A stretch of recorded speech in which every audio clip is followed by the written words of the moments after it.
Что такое инсульт, вы, наверное, уже знаете. Инсульт – это острое нарушение мозгового кровообращения, связанное с развитием симптомов поражения центральной нервной системы. Инсульт бывает у нас двух видов – геморрагический инсульт, ишемический инсульт или по-другому инфаркт мозга. В 80% случаев причина геморрагического инсульта в основном это разрыв мозгового сосуда в результате резкого повышения артериального давления. Ишемический инсульт – это гибель участка мозга, как я уже говорил, при внезапном или постепенном закрытии просвета сосуда, питающего мозг, что приводит к прекращению притока крови в мозг и, следовательно, кислорода и питательных веществ. Самый большой риск – повышенное артериальное давление. Повышенным считается артериальное давление выше 140 на 90 мм ртутного столба и выше.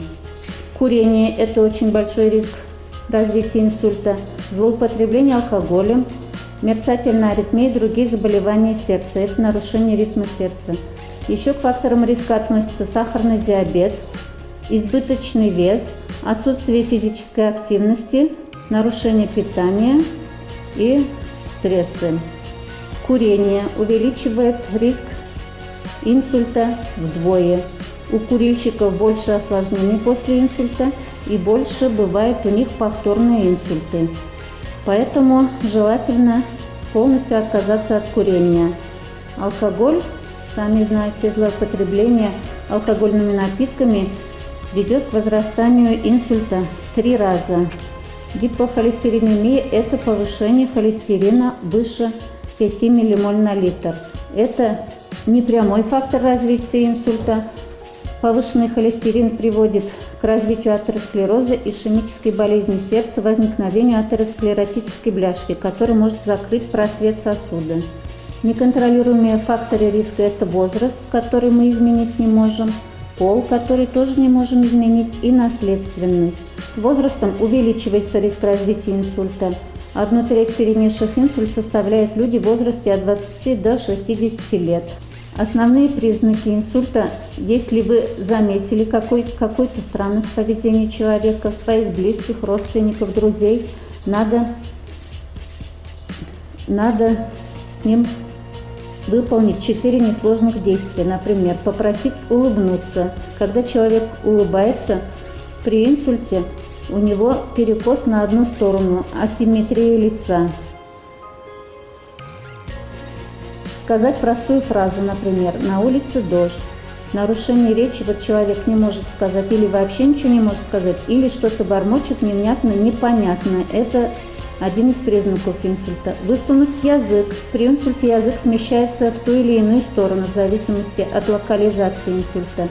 И одновременно поднять обе руки. Вот так, если поднимать, на той стороне, которая инсульт случился, рука постепенно будет опускаться. Не может удержать человек руку.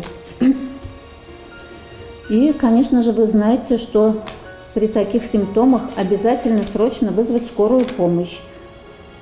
При внезапном появлении любого из этих признаков срочно надо вызвать бригаду скорой медицинской помощи, даже если эти проявления болезни наблюдались всего несколько минут.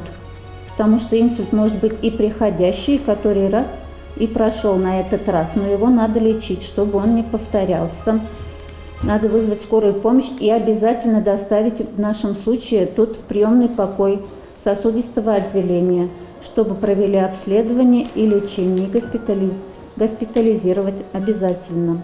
Помните, в стационаре человек должен оказаться не позднее 3 часов с момента появления первых симптомов инсульта. Профилактика инсульта, она заключается в воздействии на контролируемые факторы риска, которые неконтролируемые, пол, возраст и наследственность мы с вами изменить не можем, на них мы подействовать не можем.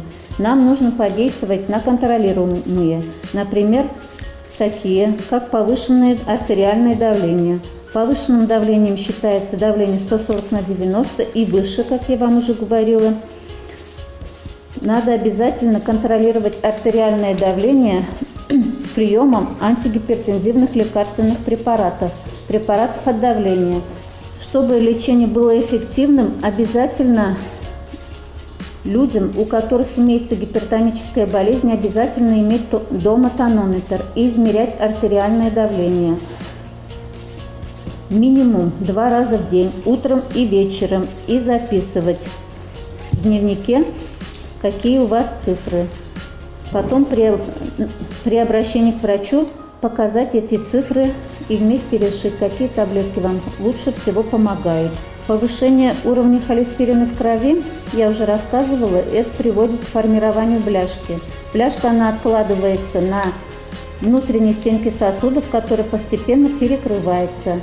Сначала там чуть-чуть, потом еще откладывается холестерин и постепенно может там полностью перекрыть. И наступает ишемический инсульт вследствие того, что кровь перестает притекать к определенному участку мозга.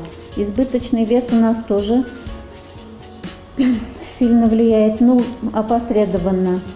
При избыточном весе обычно, как обычно, повышенное артериальное давление.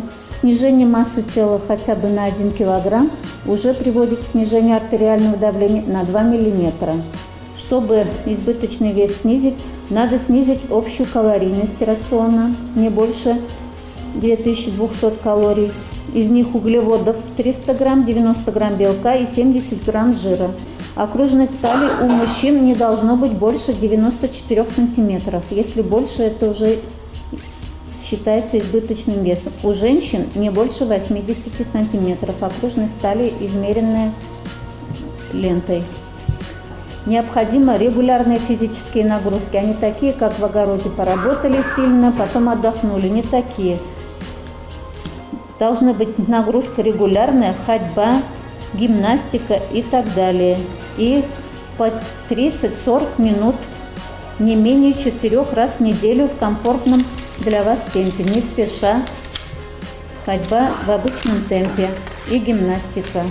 Таким образом, профилактика инсульта зависит от нас самих, от нашего образа жизни, от питания, от двигательной активности.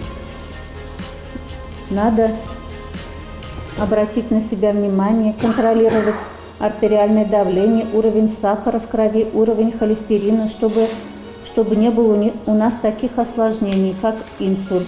Кроме этого, конечно, есть инфаркт, который тоже почти вот так же все зависит, чтобы не было у нас таких больших осложнений, и жизнь нас радовала.